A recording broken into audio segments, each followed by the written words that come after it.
Hi నమస్తే welcome to Naresh maths classes. Ratio proportion సంబంధించి మరికొన్ని లెక్కలు చేసుకుందాం. చాలాసార్లు చెప్తున్న పదం ఏంటి అంటే కనుక మోడల్స్ అని కనుక నేర్చుకుంటే కాంపిటేటివ్ ఎగ్జామ్లో మనం రాణించలేము, సక్సెస్ కాలేము.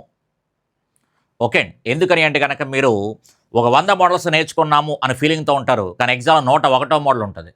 కానీ ఈ 100 మోడల్స్ అయినా, ఆ 101వ మోడల్ అయినా, లేదా 201వ మోడల్ అయినా సరే ఒకే కాన్సెప్ట్ టార్గెట్ చేసుకుని ఉంటాయి. అందుకని నువ్వు ఎన్ని మోడల్స్ నేర్చుకుంటున్నావు అంటే కనుక దాని తర్వాత మోడల్ వస్తుందని నేను అంటాను. కానీ ఏ మోడల్ అయినా మనకి కాన్సెప్ట్ మీదే బేస్ అయి ఉంటుంది. కాబట్టి కాన్సెప్ట్ మీద చాలా బలం పెంచుకోండి, బాగా స్ట్రెంగ్త్ అంటే క్లారిటీ ఉండాలి కాన్సెప్ట్ మీద. ఎప్పుడైతే కాన్సెప్ట్ మీద మనకు క్లారిటీ వస్తుందో అప్పుడు తప్పనిసరిగా వాడు అది ఈజీ లెక్క కావచ్చు, లేదా మీడియం లెక్క కావచ్చు, హార్డ్ లెక్క కావచ్చు, అన్ని లెక్కలు మనకు ఒకే స్టైల్లో ఉంటాయి, అన్నీ ఈజీ లెక్కలు అవుతాయి. ఓకే, కాబట్టి లెక్కలు జాగ్రత్తగా వాచ్ చేస్తూ ఉండండి. లెక్క ఏ విధంగా డీల్ చేస్తున్నామో, ఎలా చెప్తున్నామో అనే దాని మీదే ఫోకస్ పెడుతూ ఉండండి.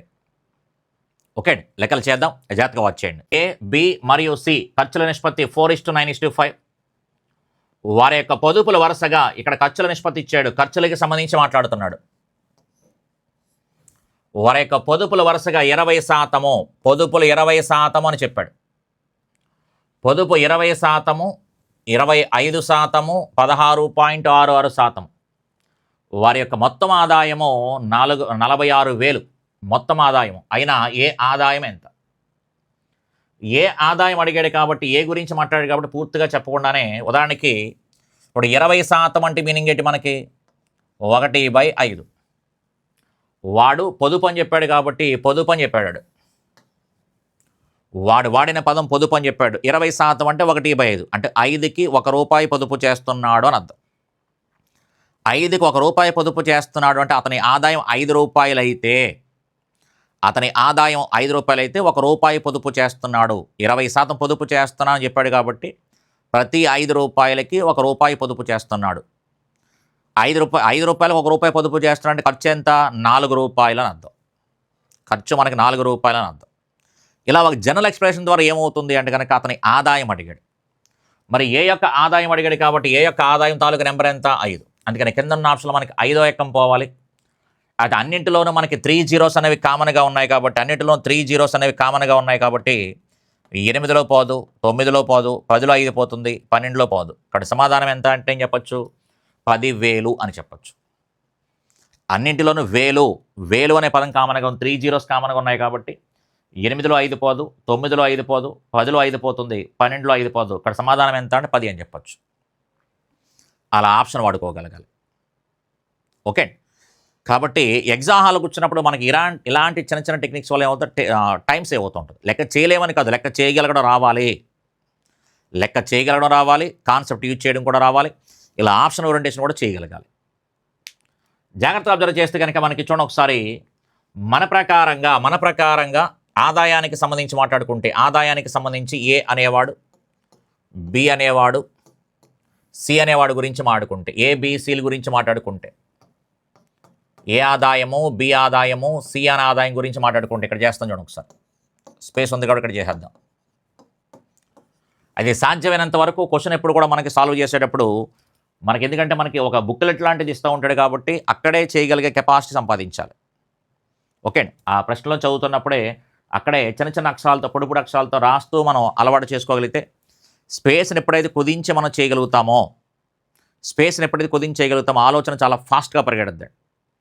ఎప్పుడైతే కంప్లీట్ వైట్ పేపర్ తీసుకుంటామో స్టెప్స్ ఎక్కువ పెరుగుతూ ఉంటాయి, టైం తినేద్ది. ఓకే, చూడండి ఒకసారి ఇప్పుడు. అంటే మన ప్రకారంగా ఏ ఆదాయం ₹5 అయితే ₹1 ఖర్చు పెట్టాడు కాబట్టి, ₹1 పొదుపు చేశాడు కాబట్టి ₹1 పొదుపు చేశాడు, ఆటోమేటిక్గా ఖర్చు ఎంత? ₹4 సరిపోయింది. అలాగే బి అనేవాడిది 25% అనగానే 1/4, 25%. ఇక్కడ పక్కన రాస్తాం చూడ కావాలితే, 20% అనగానే 1/5, 25% అనగానే 1/4, 16 2/3% అనగానే 1/6. అందుకని ఏ అనేవాడు 5కి ₹1 ఖర్చు పెడితే, 5కి ₹1 పొదుపు చేస్తే ₹4 ఖర్చు సరిపోయింది.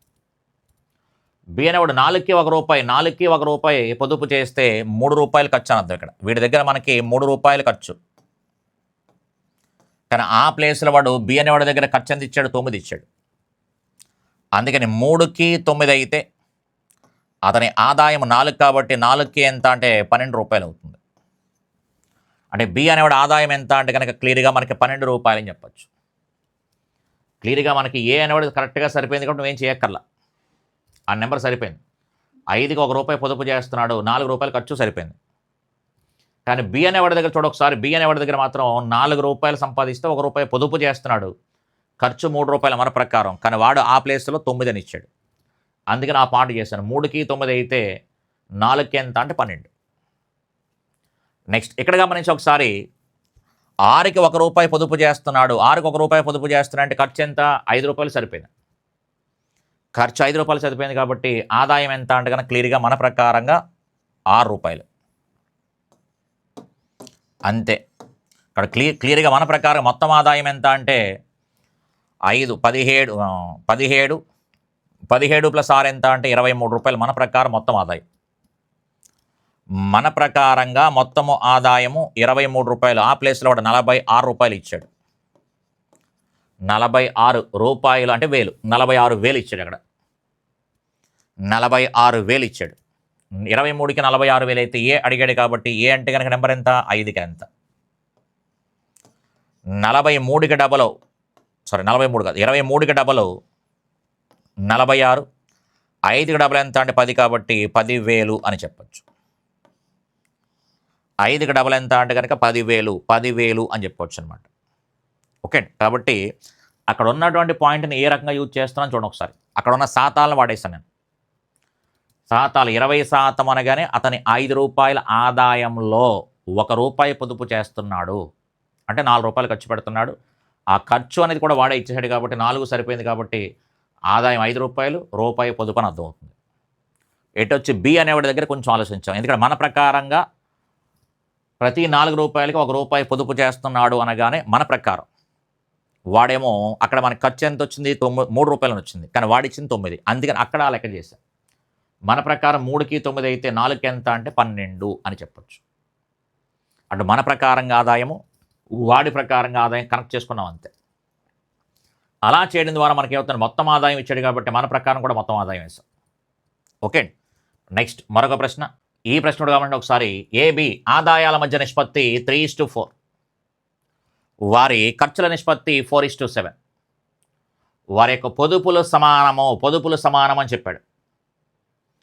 ఆదాయాల్లోంచి ఖర్చులు తీసేస్తే వచ్చేదే పొదుపు, ఆదాయాల్లోంచి ఖర్చులు తీసేస్తే వచ్చేది పొదుపు. ఒకవేళ ఏ అనేవాడు 800 ఎక్కువ పొదుపు చేసి బి అనేవాడు తన ఖర్చు ₹400 పెంచినా, ఖర్చును పెంచినా అని చెప్పాడు. ఖర్చును పెంచినా అంటే పొదుపును తగ్గించినా అని అర్థం. ఇక్కడ మనకి పొదుపును ఎక్కువ చేశానని చెప్పాడు కాబట్టి ఖర్చును పెంచినా అని చెప్పాడు. ఖర్చును పెంచాడంటే అర్థం ఏంటి? పొదుపును తగ్గించాడు అని అర్థం. ఖర్చును పెంచాడు అంటే కనుక మీనింగ్ ఏంటి అంటే కనుక ఖర్చును పెంచాడు అనగానే పొదుపును తగ్గించాడు, పొదుపును తగ్గించాడు. వారి యొక్క పొదుపు నిష్పత్తి 7:4. అది ఏబి ఆదాయాల సగటు ఎంత అని అడిగాడు. సగటు ఎంత?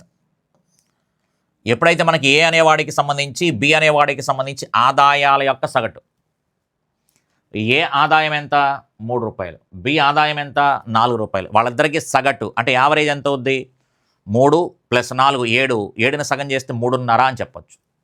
ఇక్కడ ఏబి ఆదాయాల సగటు మన ప్రకారంగా ఏ ఆదాయం ₹3, బి ఆదాయం ₹4 అని చెప్తున్నాం కాబట్టి వాళ్ళిద్దరి యొక్క సగటు 3 + 4 7/2 అనగానే 7/2 అనగానే 3.5 సగటు. మొత్తము బై సంఖ్య, మొత్తము 7, సంఖ్య అంటే కనుక ఇద్దరు కాబట్టి బై 2 3.5 వస్తుంది. అంటే ఎందుకు అలా రాసుకున్నామంటే కనుక ఆప్షన్ వాడేసుకోవడానికి, తర్వాత లెక్క చేసుకుందాం.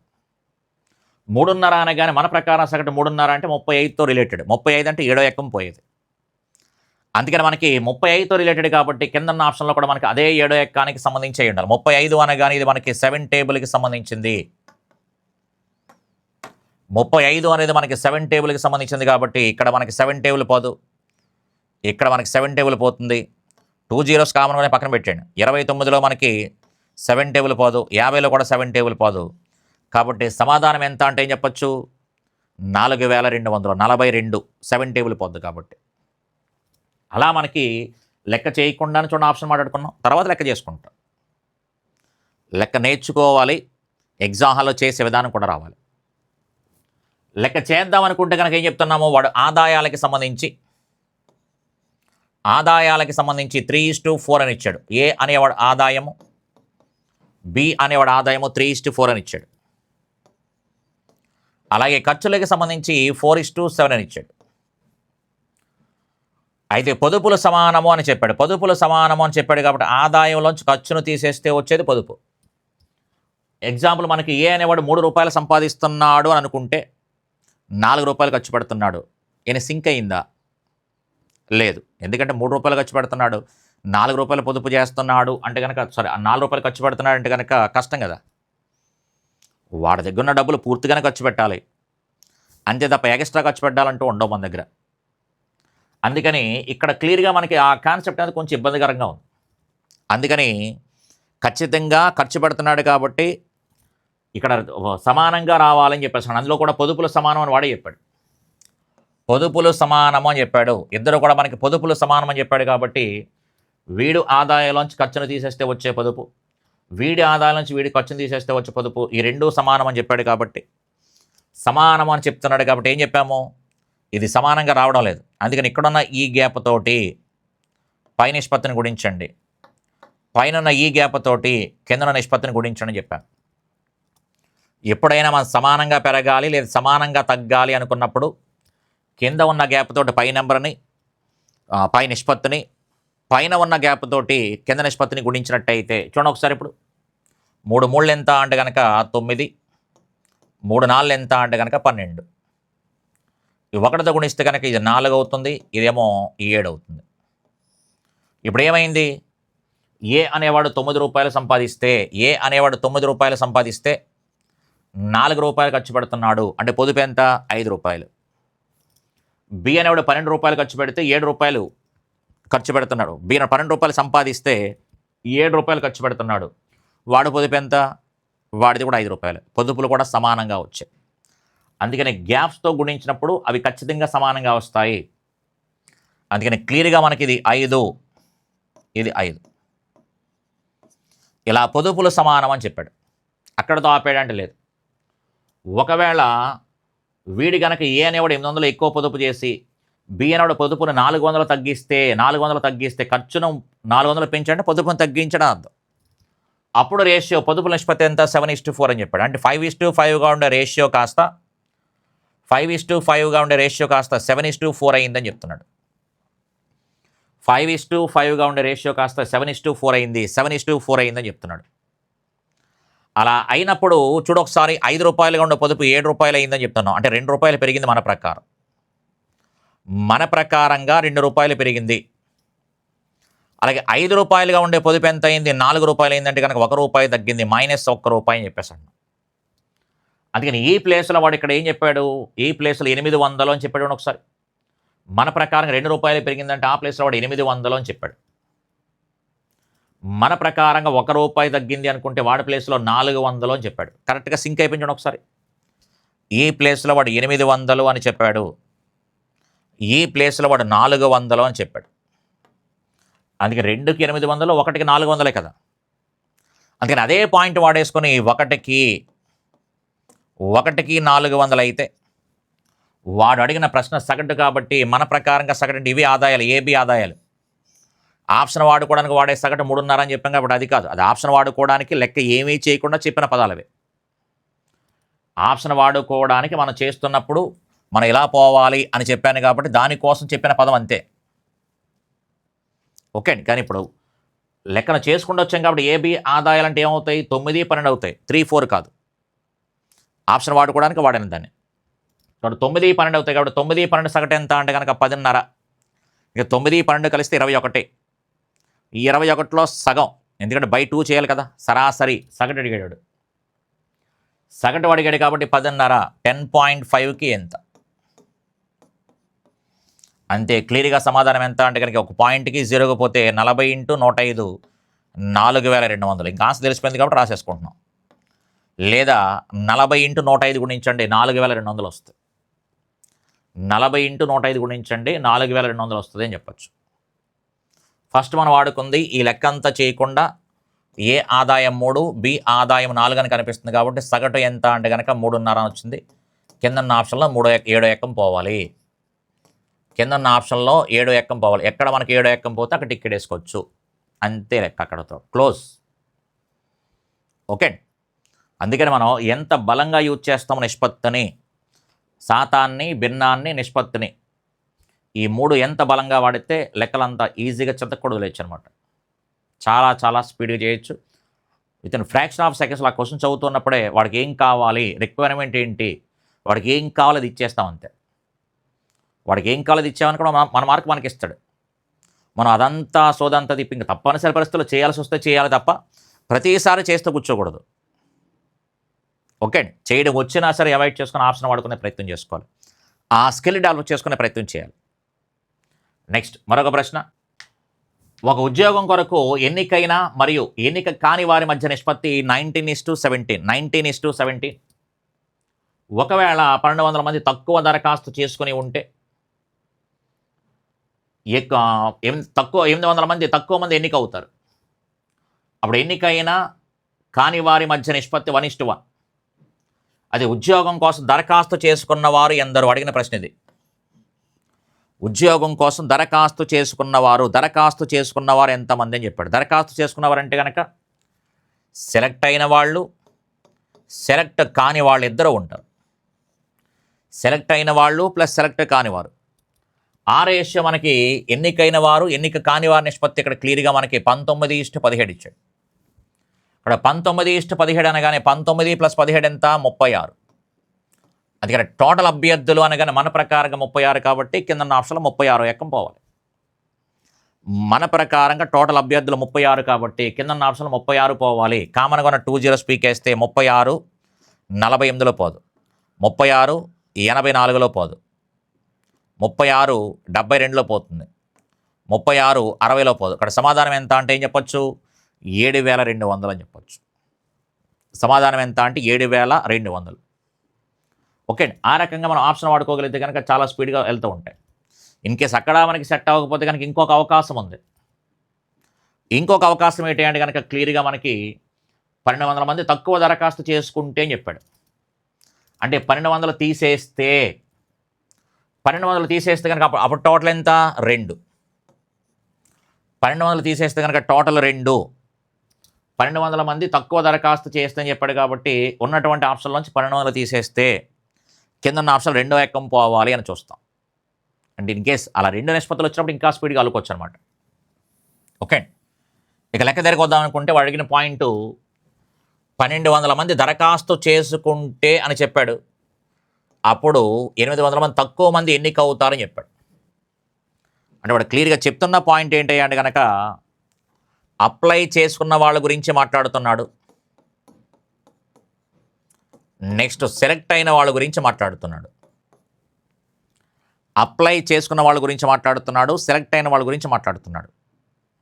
అందుకని అప్లై చేసుకున్న వాళ్ళు అంటే కనుక టోటల్గా 36 ఇది. అందులో మనకి సెలెక్ట్ అయిన వాళ్ళు ఎంతమంది అంటే 19 మంది ఫస్ట్ రేషియో ప్రకారంగా. అయితే క్లియర్గా మనకి 1200 మంది దరఖాస్తు తక్కువ చేసుకుంటే అని చెప్పాడు, 800 మంది తక్కువ ఎన్నిక అవుతారని చెప్పాడు. కాబట్టి అప్పుడు రేషియో ఎంత అంటే కనుక క్లియర్గా టోటల్ అప్లై చేసిన వాళ్ళు 2 అని చెప్తున్నాడు, అందులో సెలెక్ట్ అయిన వాడు 1 అని చెప్తున్నాడు. ఎప్పుడు ఒక నిష్పత్తి ఇంకొక నిష్పత్తిగా చేంజ్ అయ్యింది. ఎప్పుడు అంటే కనుక ఇక్కడ 1200 మంది తక్కువ దరఖాస్తు చేసుకున్నప్పుడు అప్పుడు మనకి -800 తక్కువగా ఎంపిక అవుతారు అని చెప్పాడు. ఒక నిష్పత్తి ఇంకొక నిష్పత్తిగా చేంజ్ అయ్యింది. ఇలా ఒక నిష్పత్తి ఇంకొక నిష్పత్తిగా చేంజ్ అయ్యింది అన్నప్పుడు అని కలపడం వల్ల కానీ తీసేయడం వల్ల కానీ, తీసేయడం వల్ల కానీ ఒక నిష్పత్తి ఇంకో నిష్పత్తిగా చేంజ్ అయ్యింది అనగానే ఏం చేయమన్నాం? జస్ట్ క్రాస్ మల్టిప్లికేషన్ చేసుకోండి. జస్ట్ క్రాస్ మల్టిప్లికేషన్ చేయండి. కాబట్టి క్లియర్గా మనకి ఒక 36 అని చెప్పొచ్చు. ఇది 2 19 ఎంత అంటే కనుక 38 అని చెప్పుకోవచ్చు. ఇది ఒక 12 1200 -1200, ఇది -1600. అంతే. తీసేస్తే కనుక తీసేయండి క్లియర్గానే. ఇక్కడ చేసి రేపు చేస్తున్నాను చూడండి ఒకసారి. తీసేస్తే 36లోంచి 38 తీసేస్తే 2 అని వస్తుంది. 36లోంచి 38 తీసేస్తే కనుక 36లోంచి 38 తీసేస్తే 2. ఇది కూడా మనం ఇక్కడ తీసేయాలి కాబట్టి ఇది ఒక మైనస్, ఇది ఒక మైనస్ ఏమవుతుంది? ప్లస్ అవుతుంది. మైనస్ మైనస్ ప్లస్ అవుతుంది కాబట్టి క్లియర్గా మనకేం చెప్పొచ్చు, -1200 ప్లస్ 1600 ప్లస్ 1600. అందుకని క్లియర్గా మనకి ఎంత అవుతుంది, 400 అని వస్తుంది. అందుకని 2కి 400 అయితే వాడు అడిగిన ప్రశ్న అప్లై చేసిన వాళ్ళ సంఖ్య అడిగాడు కాబట్టి 36కి ఎంత అని. 2కి డబల్ 4, 36కి డబల్ ఎంత అంటే కనుక 72, పక్కన 2 zeros. కాబట్టి సమాధానం ఎంత అంటే కనుక ఏం చెప్పొచ్చు, 7200 అని చెప్పుకోవచ్చు అనమాట.